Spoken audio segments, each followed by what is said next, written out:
guys, so my name is Tirthankar. I head data sciences at Aditya Birla Finance. I will introduce myself more formally once my computer is set up. I have some stuff, I have some slides that I can show you, but I'd like this to be more of an interactive session where you guys ask me questions about what it is to do data science in industry, because I don't think there is a lot of that kind of intelligence floating around. So I'll show you some stuff, and at any point if you guys want to stop me and ask questions, that would be the best way to do this session, okay? What is the constitution of this group? What are your backgrounds? Engineering, computer science, economics, what kind of backgrounds do you guys have? Engineering, how many? Okay, commerce and arts and stuff. Okay, what else? What other kinds of? Sorry? Stats, you're the only statistician. I'm a statistician as well. So, okay. Good.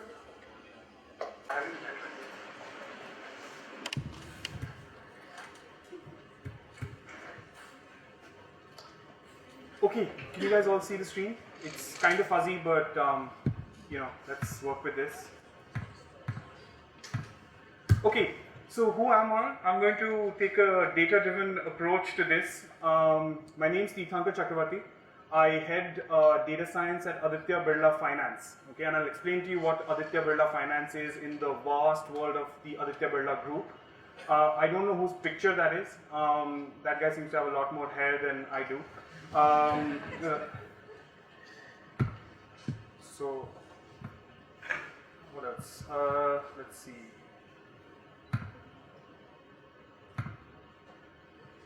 So, as Major Kapoor pointed out, I have studied quite a bit, but I'll start with my experience. I started my career at a place called Fractal Analytics. I helped set up the data science practice for Fractal. I was at Fractal for almost 4 years, during which time we built multiple products, multiple solutions.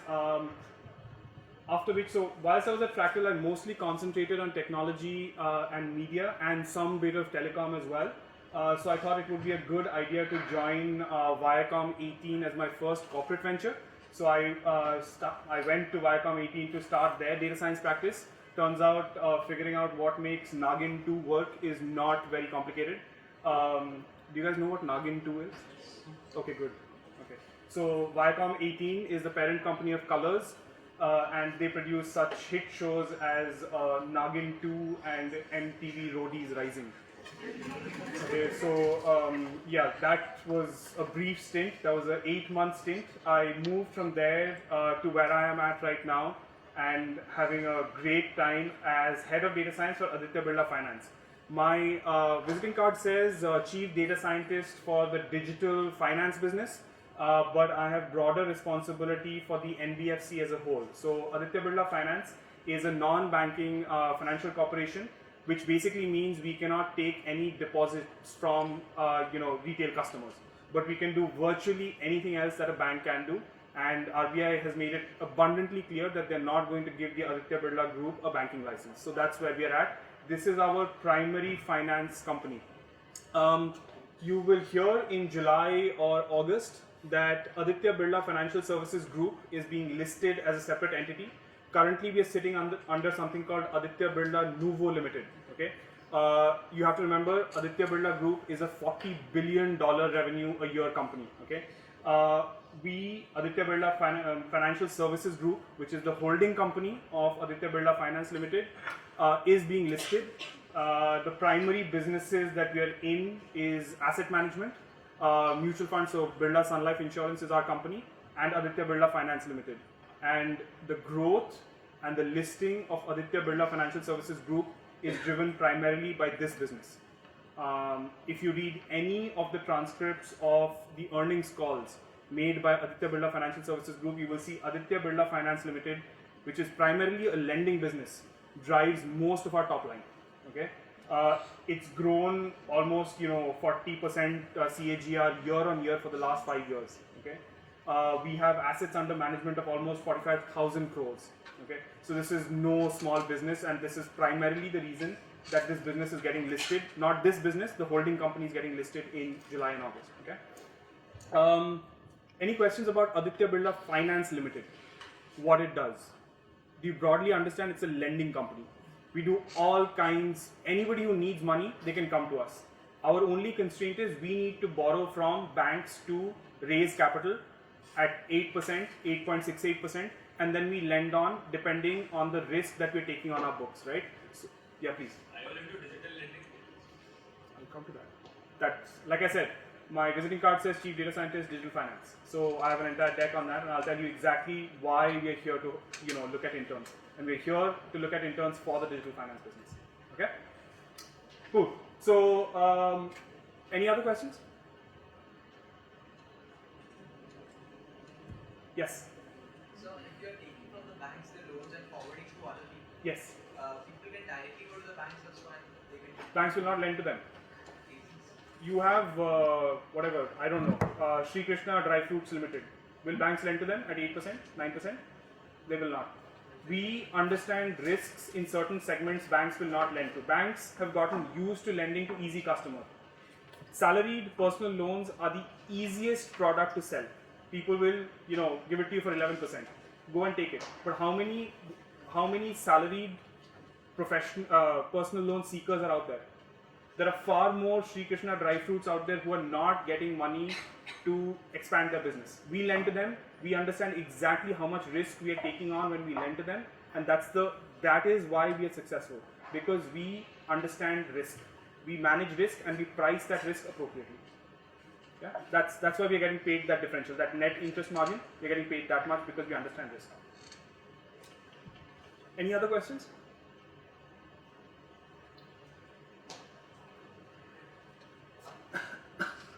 As we have seen that in first 2 or 3 years, there are many NBFCs which are being converted to banks also, talking about Bandhan and all. So how Aditya Birla is going to counter it is as a competition grows, we know. So how data science is helping Aditya Birla? I'll come to, okay, there are two questions there. Firstly, what is our competitive advantage? And B, how is data science helping power that competitive advantage? Our competitive advantage, like I've just told him, is risk management. Our product is risk management. If I make that decision, I want to lend to this person and not lend to that person, I am making that decision based on the data I have about that person. At the moment, the way that data is being leveraged is through subjective scorecards and through extremely diligent underwriting process. We look at hundreds of documents before we lend to anyone. That is our offline process. But it works because if you look at the industry percentages, everybody else is sitting at NPAs of 2%, 3% of their gross disbursals. We are at 0.6%, which means our non-performing assets are 0.6% of 45,000 crores. That is an extremely good underwriting process. Extremely good underwriting process. And if you come to our offices, you will understand exactly why it's such a good process, because we are all dedicated to making sure that we don't let a single fraudulent case, single lack of intent to pay case pass through.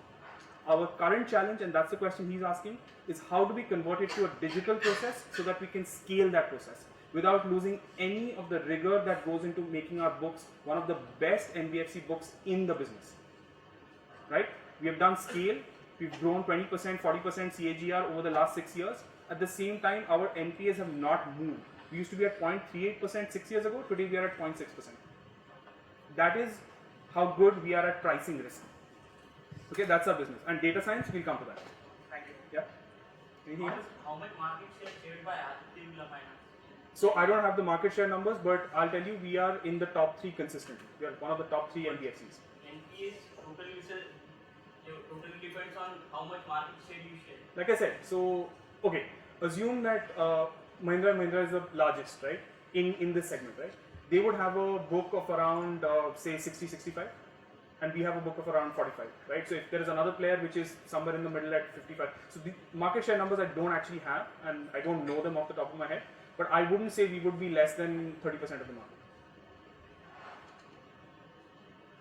You're not buying that?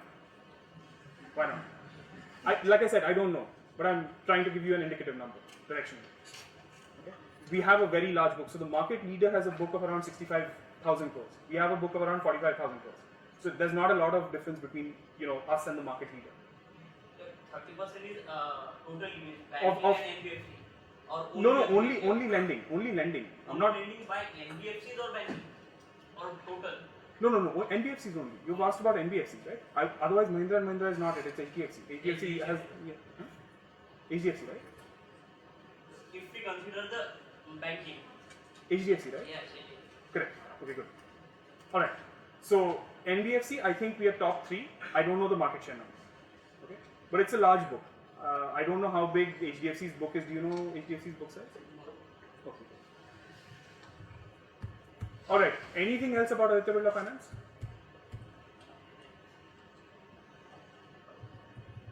Okay. So what did I do to get here? I'll start. See more education. That should give you a hint. I've spent a lot of time in school. Okay. I went to DPS Vasant Kunj in Delhi. That had no bearing on me eventually becoming a data scientist.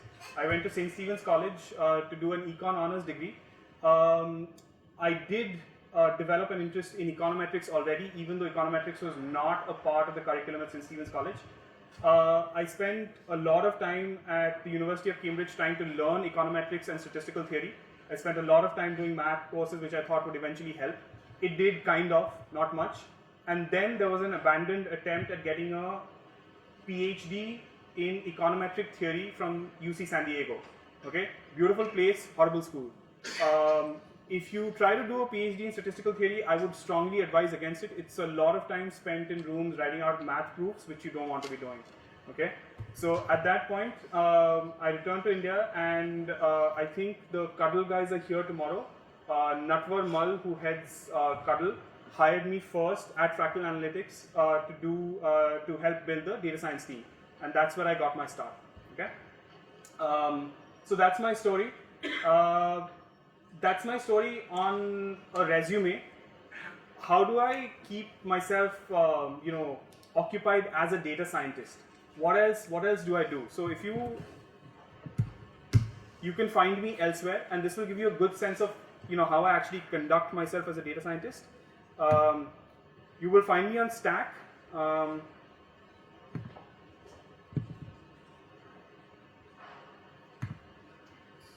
So every single page that I wanted to go to today, they've changed the layout. How many of you guys know what Stack Overflow is in code, right? Yeah. How many of you guys enjoy coding, writing code? How many of you guys enjoy writing good code?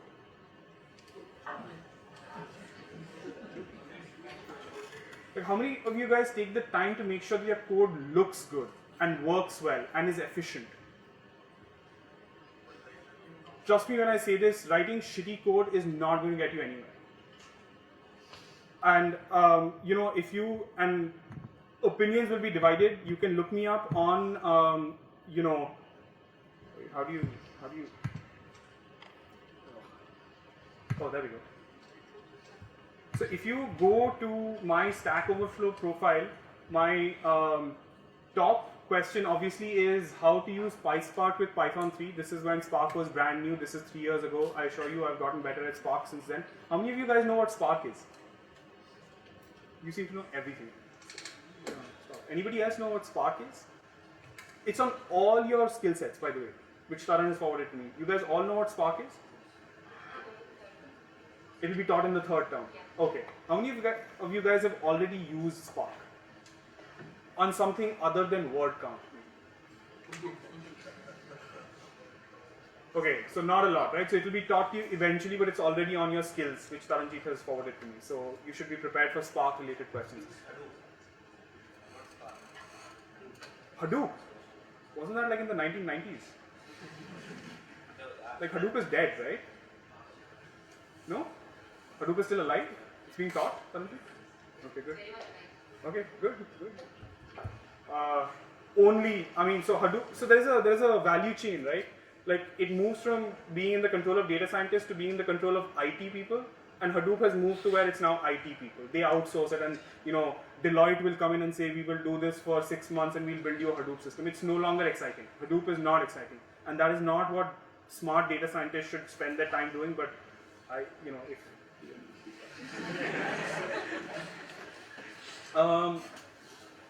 So my second most popular question is understanding lexical scoping in R. This has nothing to do with you computing means, medians, modes, or whatever it is that you do as a day-to-day job of business, data munging, data manipulation. This is a question about, I was reading a paper on the semantics of the R programming language, and I wanted to understand how R really works. And I think at some point somebody closed this question saying this is irrelevant. But this is what really should make data scientists tick. It is understanding what you're doing. Anybody with Excel, SAS, or R can compute, or do a group by and then do a summarize on it, and I've churned 10 million rows of data. That's fine. It doesn't matter. You can commoditize that. It is you should learn how to do that well. But eventually, data scientists need to understand what you're doing, and it's that what makes you a better data scientist than somebody who can just write a lot of code. Okay, so that's me on Stack. I also try to answer questions, and the reason I asked you how many of you care about writing good looking code is if you see again my top voted answer, I attempt to write clear, neat code that makes sense. And I mean, this is maybe not such a good example, but there is something hidden here. It is that if you wanted to, you didn't have to use a high-level framework here. You could have written this code by brute force in 800 lines of code. But you found the right framework, you found the right semantics to do what you wanted to do in 2 lines of code. And that's what, again, differentiates you as a good data scientist. You write clean, readable, expressive code, right? Anybody with 6 hours and, a text editor can do what I've done here. But you have to do it intelligently, okay? So that's who I am. So that's the programming aspect of it. I'm sorry there's only one statistician in the room, but I consider myself to be a statistician. And trust me when I say this, my training in statistics and mathematics has really helped me. Because if I have a new problem and it's not being solved correctly, then I know exactly where to look in the literature to find the right solution for this problem. And I can read papers quickly, I can figure out the technical literature. How many of you know the difference between the GBM implemented in the GBM package and XGBoost? You know the difference?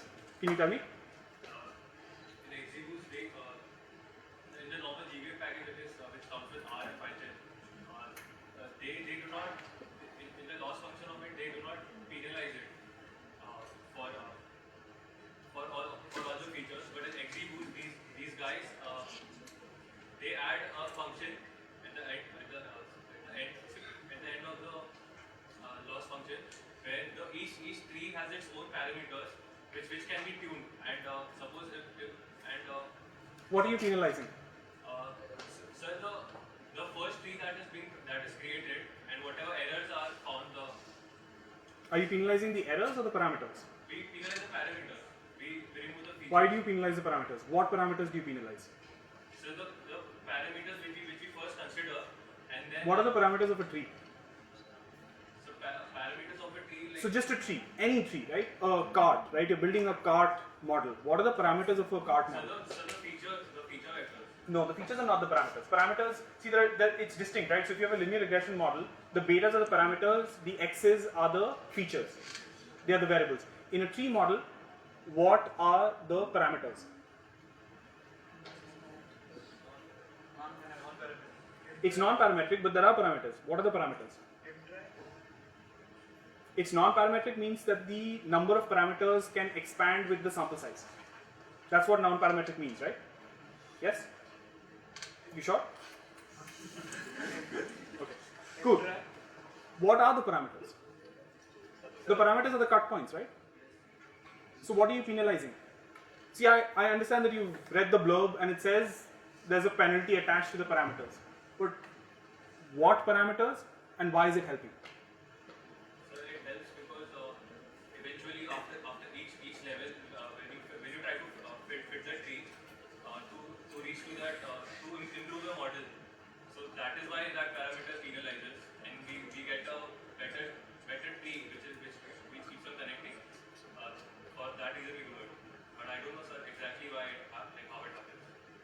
Okay, so that's not really why, right? So if you, do you know how random forests work? You're building trees. In random forest, would you be building tall trees or short trees? In GBM, should you be building tall trees or short trees? Short trees. And how would you ensure that trees are short?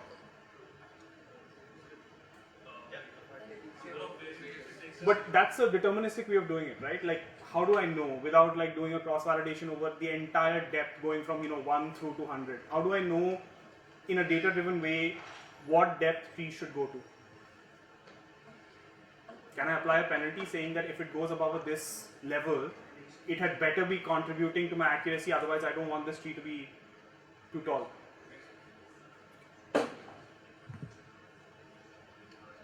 My top answer, go ahead. We can set mtrack in random forest. But you're talking about the GBM implementation, right?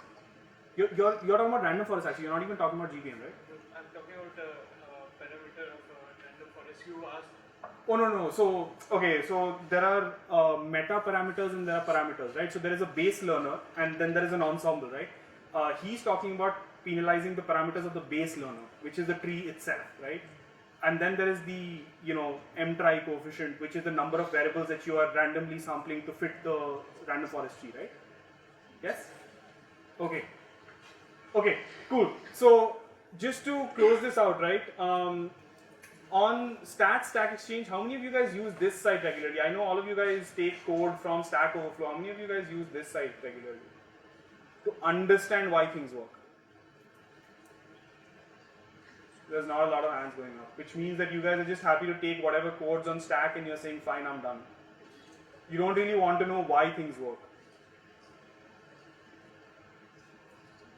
Okay, cool. So if you see stats, my top voted answer here is how to tune hyperparameters of XGBoost trees.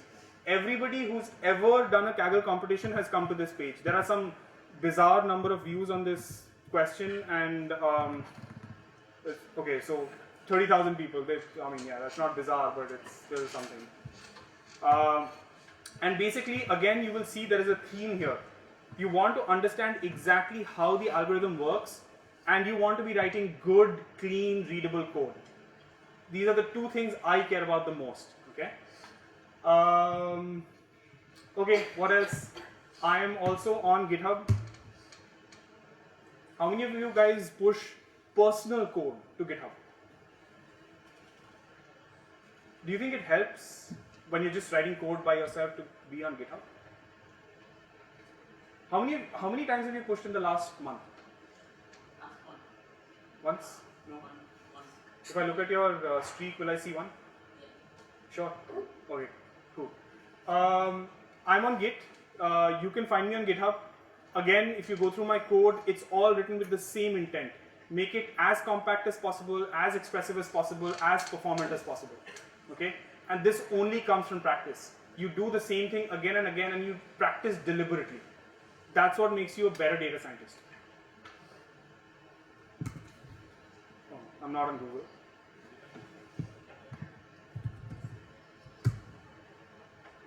How much time do we have? Another 15 minutes? Yeah, okay. So just to give you a sense for the kind of stuff that I spent doing at Cambridge, my first technical paper was something called Beta-T eGarch. I don't know how many of you guys know what this means. I think it might help if we read the abstract. It says the Garch model is widely used to predict volatility. However, modeling the conditional variance as a linear combination of past square observations might not be the best approach if the standardized observations are non-Gaussian. Does this help anybody? Okay, so yeah, this is the kind of stuff that I spent doing at Cambridge. But again, I mean, I think a lot of this at that time didn't make sense. It was purely technical work. But knowing how to read math is going to be supremely helpful in differentiating you from a regular data scientist who says, "मैं आपके लिए 1000 line code लिख दूंगा." It's not going to help you. You need to know newer models. You need to be able to understand the difference between implementations of models, and for that you need to be able to parse math quickly. this is a skill that you need to have to be a good data scientist. Yeah. This is brutal stuff, but it builds character. Okay, cool. So let's get to why we are here.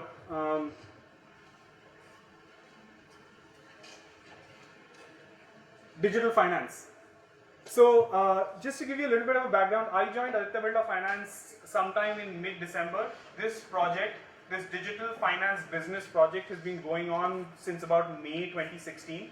It's considered as a startup within Aditya Birla Finance. You must understand, Aditya Birla Group is an ancient and venerated group. So when they say startup, it doesn't really mean that they're running a housing.com or they're running a, I don't know what else, Ola or whatever it is. It's the best approximation of a startup that is possible within the Aditya Birla Group. Okay. I think they came up with Project Scale and then they fitted in random words: sustainable, customer-centric, agile lending. Okay, but it doesn't really mean anything except two things I would say. We were sure that we knew how to lend. We just didn't know how to scale it to the next level. We have approximately 5,000 customers who constitute our entire book, right?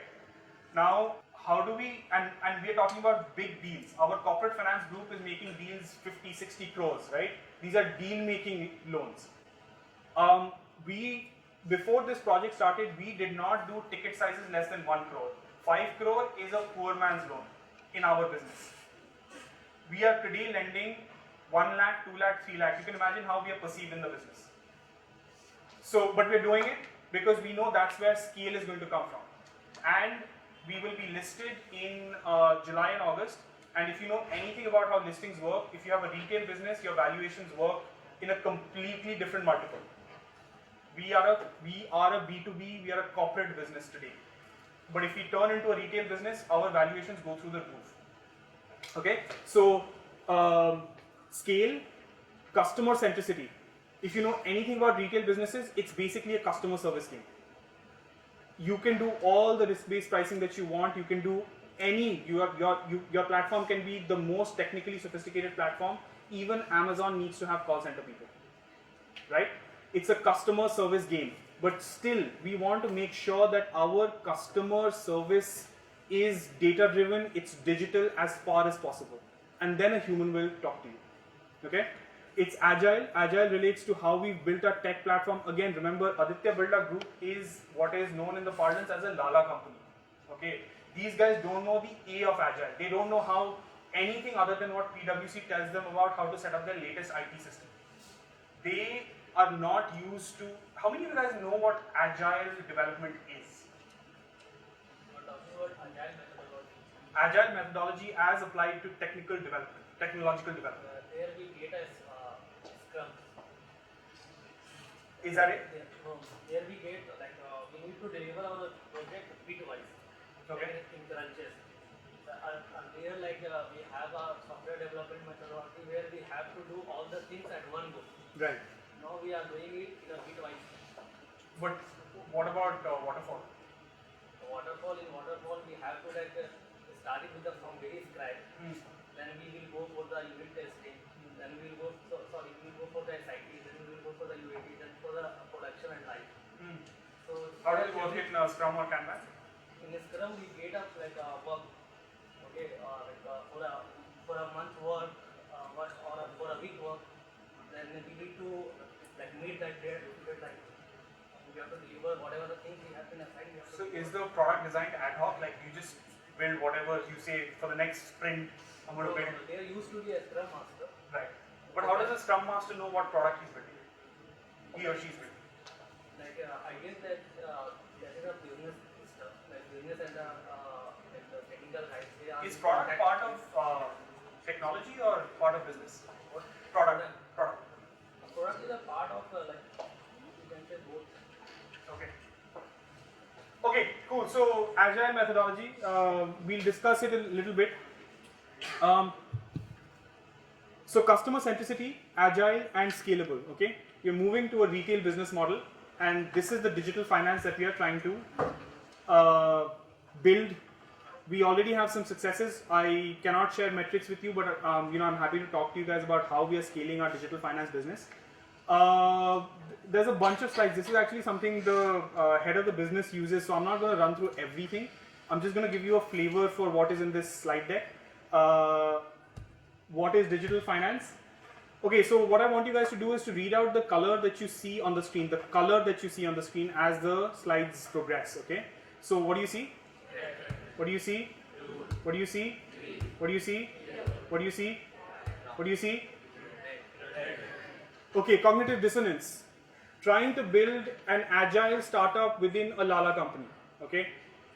Trust me when I say this, of the three major conglomerates, Reliance, Tata, and Aditya Birla, we are the most progressive conglomerate. There are some things that are non-negotiable for us. Our brand name carries an immense amount of weight in this country. Aditya Birla Group, if we say you're being lent money by Aditya Birla Group, they will not care who Delegare is, they will not care who anybody else is. There is only maybe Bajaj who has the kind of brand that we have in this market, and maybe Mahindra and Mahindra. But Fullerton, who today does a better job of digital lending than us, if we say we will give it to you at a higher rate of interest, they will borrow from us in the segment that we're in. In the SME segment that we lend money, they will borrow from us. So there are some things that are non-negotiable for us, our values, our trust, but within that ambit, we have extreme flexibility to experiment and reinvent. Cognitive dissonance. Okay, this is a video that, I think, how do I maximize this video?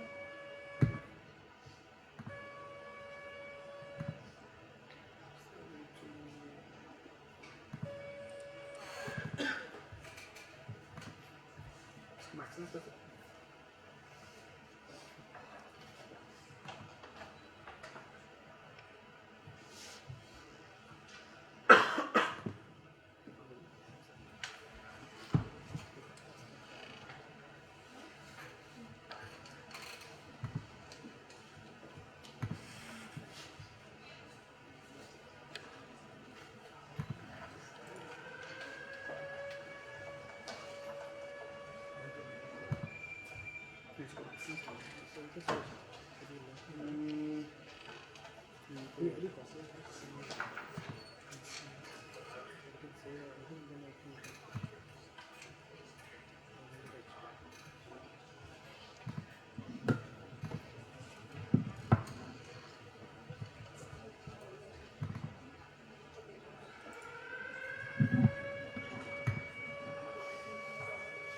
Okay, just to give you a sense for what digital looks like today, this is a video that my boss likes to show, so I have to show as well.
So that is the kind of thing that you have to do to get Aditya Birla Group excited about digital. But I think we look at this and, you know, my reaction is, yeah, okay, but it's part of the deck. So.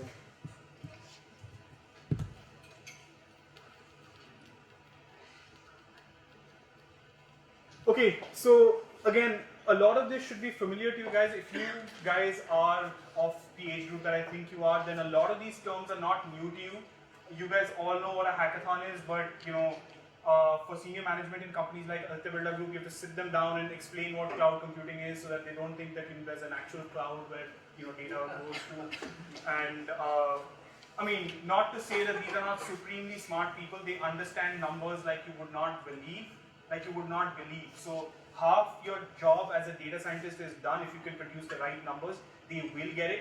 They just have to be handheld through where these numbers have emanated from and what it means for their business, right? And so that is your job as well, to communicate what you've done so that it makes sense along the metrics that they understand, okay? Why does a hackathon help? Why does an API first approach help? What is a microservices approach? They don't care unless it hits their top line or their bottom line. If you know something works and if you know something is going to be more efficient, you have to implement it and then you have to explain these things to them, okay? So that is the kind of internal challenge that a corporate data scientist faces. Again, if you guys end up in startups, this is not your problem, right? You're preaching to the choir. Yeah, so I don't know, SEO and SEM. Yeah, simpler, safer, smarter. Again, what is our strategy? Again, if you look at the way Aditya Birla Financial Services Group has evolved, we want to be a cradle to grave sort of provider to you. So we provide, life insurance, we provide health insurance, we provide lending personal loans, we provide, business loans. We are a lender of first resort for any kind of product that you might imagine, and we want to take that entire stack, if you will, to digital finance. We are starting here on the top right with SME and channel financing. How many of you guys know what channel financing is?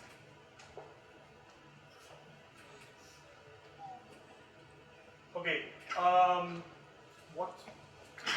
You guys all buy stuff from Amazon, right? Yes. There's a seller name usually there, right? Typically. How do you think they get working capital? We provide them working capital. Lenders like us provide channel partners. So Amazon is a channel, and people who sell on them, I think there's something called Blue Sticks or Blue Rocks or something, which is the largest seller on Amazon. We provide them working capital. Okay, so those are the two products we've started with. Independent SMEs and channel financing. But we will move down the entire value chain into point of sale financing, both for the merchant and for the customer. Consumer loans, P2P lending. So we want to be there anywhere that you're making a financial transaction, and hence you might be short of the resources to facilitate that transaction. We will be there lending money to you. Okay. We aim to build one integrated play in the digital finance space. Okay. What is our USP? Like I said, there are a lot of players in this space. Bajaj obviously is a huge player in something like CDs, consumer durables. You go to Chroma, Bajaj is right there, sir. Sign kar dijiye. Fullerton India is a sort of they do a good job of pricing risk, but they are primarily in the consumer space. There's Tata Capital, which is doing well. There is a couple of other players, but we want to be both in the consumer and the SME space, and we want to be leaders in the tech adoption space. So we don't want to be building legacy systems. We want to be building microservices based API first architectures. So that's the play that we have. I'm going to run through quite a bit of this. I'm going to focus on what we have. First, deployment of core systems and cloud globally. We are really good at UI UX. So you can actually go to our website, abfldirect.com, and you can try it out for yourselves. Our user experience is really fantastic compared to some of the other digital lenders. Okay, so this is the money slide, as it were.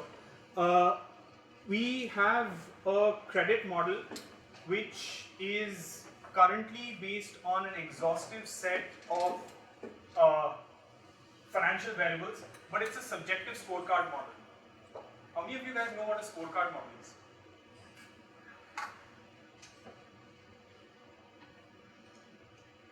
Can't monitor credit scores or whatever assets which I have on the basis type of analysis and I come up with a score chart, right? Or defaults here.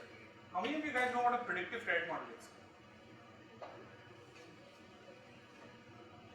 So I have built a model simulation after where I wanted to predict which of the loan default, which of them will default, and which of them will not default. So depending upon behavioral and application factors and behavioral, I choose behavioral. There was credit rating ranging from A to G. A was that A category was for that So what kind of model would you use to, what kind of statistical model would you use to build that? I started with logistic regression, then I used decision tree. You started with logistic and you worked downwards into a tree. Yes, I Why? decided to. I built logistic regression because I was trying to predict the probability whether the person will default. So in logistic regression there is binary. So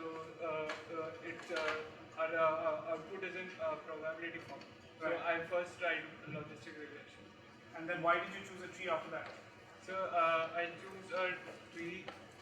I was just experimenting with different classification models, and I was getting I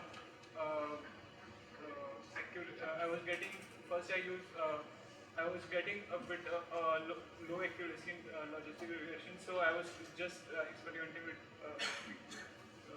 Okay, so bad choice by the way. But why would we, for example, and so let me tell you what a scorecard model is, and then I will ask you a question, right? So a scorecard model is where I have 100 variables, right? And I say that the weight attached. So for example, how many of you guys know what a bureau is, what a credit bureau is? You guys know what your CIBIL score is? Yeah. So TransUnion CIBIL is a credit bureau. All banks and NBFCs have an RBI mandate to report which customers they have and what their repayment track record has been to the bureau at the end of the month mandatorily. So TransUnion, amongst 5 other bureaus, knows exactly what loans are available, have been made available, and who has repaid and who has not. Who is a delinquent, who is not a delinquent. Okay, that is the basis on which they compute what is their CIBIL score, right? How do you think a CIBIL score works? A CIBIL score lies between 300 and 900, right? What does that sound like to you? So there are certain parameters that one you said judges our it is based on our repaying capabilities. Sure, but what is that number? What is that 300 to 900 number? Yeah. So the higher the score, the greater is the chance of the person repaying the loan. So if a person has a score of, let's say, above 700, Yeah. he's most likely to be. How does it build that? He will be welcomed. So given that I know, that I've just told you what kind of data we are supplying to the bureau, how do you think they're building that score?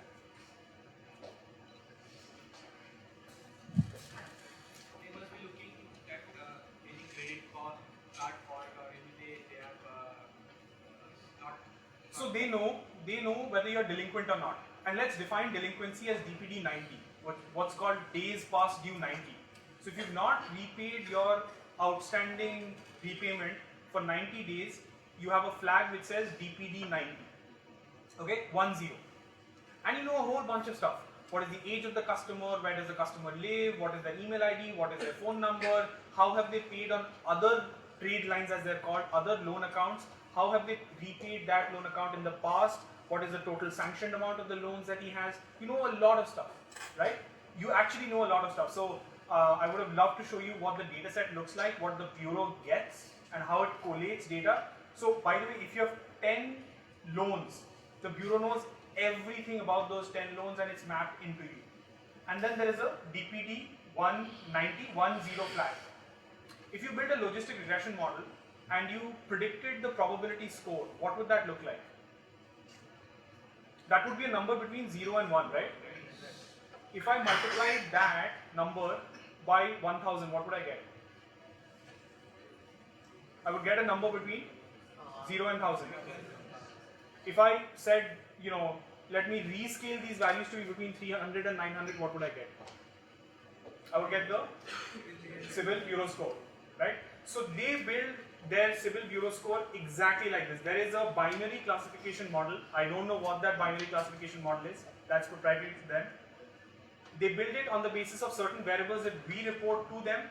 I don't know what those variables are that finally go into their model. But at the end of the day, it is what is called a PD model, a probability of default model, where default is defined as being DPD 19. Okay? So that's what you're getting as a bureau score. Now let's come back to what we are currently doing. What we are saying is, look, like he said, there are two kinds of variables that go into building a PD model. There are behavioral variables and there are application variables. Application variables are those variables that are available to you at the time that the person applies for a loan. Where they live, what their PAN number is, what income is, blah blah blah, right? As a lender, if somebody comes to my LOS, my loan origination system, which is what I call my platform, if they come to me and say, these are my details, will you give me a loan or not? How do I compute their probability of default with me eventually? If I give them a loan, what is their probability of default? I have to build a model, right? First of all, the categorical variables are there, so we cannot. Whatever, categorical continuous doesn't matter. I know a lot of stuff about the customer based on what he's told me and based on what I can find out depending on the identification they've given me. If I take their PAN number and hit the NSDL, then I can get a lot of information about them, right? But why can't I just build a model to predict with these application variables, this is the probability of default of this customer on my book? Because we don't know he's faking or not. What he's given us is the information valid or not? No, suppose I verify all that information. Suppose, okay, so fraud risk is different. I am talking about credit risk. So as you said that you lend money to those guys whom like banks do not lend, right? So you are going an extra mile. So you are taking an extra risk. So for that you will take something more into consideration in building models. That's right. But remember, that's actually right and that's part of the problem. Remember, I have a 45,000 crore book. I have lots of customers on my book. Why can't I look at what their application variables were and what their repayment track record is and build my own model? Maybe better than Civil. What is the problem? I've told you what the problem is. Where will you get the data? No, they're my customers. I know their data. No?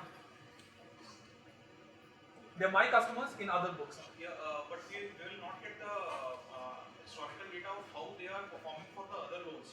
So maybe Fair enough. So Civil can build a better model because they know more about these people. But still, I should be able to build some model of my own, right? Yes, but the probability of getting the correct or you can say satisfying score is a bit less as compared to Civil. Maybe, but why? And this is actually kind of technical. I sort of told you the answer. I've given you the elements of the answer. How many of you guys know what transfer learning is? Are people who apply for a 50 crore loan likely to look the same and behave the same as people who apply for a 5 lakh loan? If I build a model on people who have applied to me for a 50 crore loan and try to apply that to people who apply for a 5 lakh loan, will that model work? So what we are stuck with, there are two solutions to this problem. There's something called transfer learning. And the way transfer learning works is you have a set of variables, X, let's call them, these are your right hand side variables, these are your predictor variables. And you're going to use these to predict probability of default, right? And you have another matrix X where you have variables of the people who actually apply to you, right? What you want to see is how alike this matrix X of people whose Y you know looks like the matrix X for the people whose Y you don't know. And then adjust the model that you built for the first set to the model that you built for the second set. Does that make sense? You guys get that? Yes? No? Is there a whiteboard? Yes. So you are just trying to inference from the first data set, right? So I'm saying, see, there is a set of characteristics I know for the 50 crore guys. Some of those characteristics will be similar to the 5 lakh guys. What I'm going to do is build a model for the 50 crore guys, and then depending on how alike the X's look to the 5 lakh guys, I'm going to adjust the model. So you are trying to build a model on the top of that model. I'm going to adjust the probabilities basis how alike the X's for the original set look like the X's for the second set. It's called transductive learning. I don't know, you guys can look it up. It's the technical approach till the point we don't have a lot of data. When you have data, please build on your own data. Till the point you don't have data, you can do stuff like this, which is what we are doing, by the way. But anyway, to return to the point, we have a subjective scorecard based model, which consultants like McKinsey will charge a lot of money for, and eventually, when it boils right down to it, what they will say is, okay, bank account balance, apply a weight of 5. Okay, yearly turnover, apply a weight of 3, slightly less important. It's a subjective scorecard and it's absolutely arbitrary. But it is what a lot of industry lenders do today, and the way they justify it is, we will make it supremely conservative. We will basically make sure nobody gets a loan. So then they say it's a very good scorecard because see, your NPAs have not increased. And that's unfortunately the stage where we are at today, and where data science is taking this is firstly building PD models using logistic regression. As we have more and more data, companies like Amex, Capital One, they've been in this business for 10-12 years. If you know Amex Gurgaon, they basically churn out the model factories. They basically churn out GBM models to do PD day long. There are 65 markets. They'll just keep building. Once that cycle completes, 1 month later, they'll build the same credit models again. We don't want to be in that situation, so there are certain things that we are doing which is proprietary to us, where we have automated model building, but those are things I will not discuss today. But anyway, so the point of this slide is to take you from where McKinsey comes and says, is pe 5, is pe 3, is pe 2, to a place where at least you have a logistic regression model, to where you have a, and this is where I consider to be the lowest baseline, where you have a GBM model. Enough data to build a GBM model, because we in the business don't know what the behavioral credit risk of people who apply for a 5 lakh loan is. We don't know that, because we don't have any past history of that kind. CIBIL has it, but we don't want to trust the CIBIL model. Yeah? Make sense? Any questions? So that's the crux of what we're trying to do at the core. I told you 2 things. We are good at risk management, and now we want to scale risk management using models. That's it. Everything else is ancillary. Marketing analytics, sales analytics, lead prioritization, ROI optimization, everything else is secondary. We are a risk pricing company. We take on risk prudently and we price that risk. And for that, and that alone, data science is the answer in our company. Okay? So that's I mean, there's a bunch of other slides, but yeah. Oh, there's behavioral risk monitoring as well, real-time monitoring. I don't want to talk about this today because I think I'm already over time, unfortunately. No. So basically, we get real-time triggers. Guys, don't download random apps on your phone because they're tracking you seriously. But if you get an Aditya Birla loan, then please download our app. We will track you, but we promise not to look into your personal details. We track everything about once you are with us. Our app tracks everything. Where you slept last night, we know that. Okay, I'm sorry, but we do. And there are triggers that are calibrated to run based on what we observe about your behavioral activities. Okay, and there's again, it starts with a scorecard model where somebody arbitrarily says, "यार, अगर ये 7 दिन से घर से बाहर है, तो इसको तो यार red कर दो." Okay, so there are stuff like that, but we will move this to where we are only triggering alerts basis when there is actual behavioral flight risk. Okay, so that's where data science contributes. Risk collections. Make sure your customer doesn't leave you hanging. Okay, I'm done. Questions?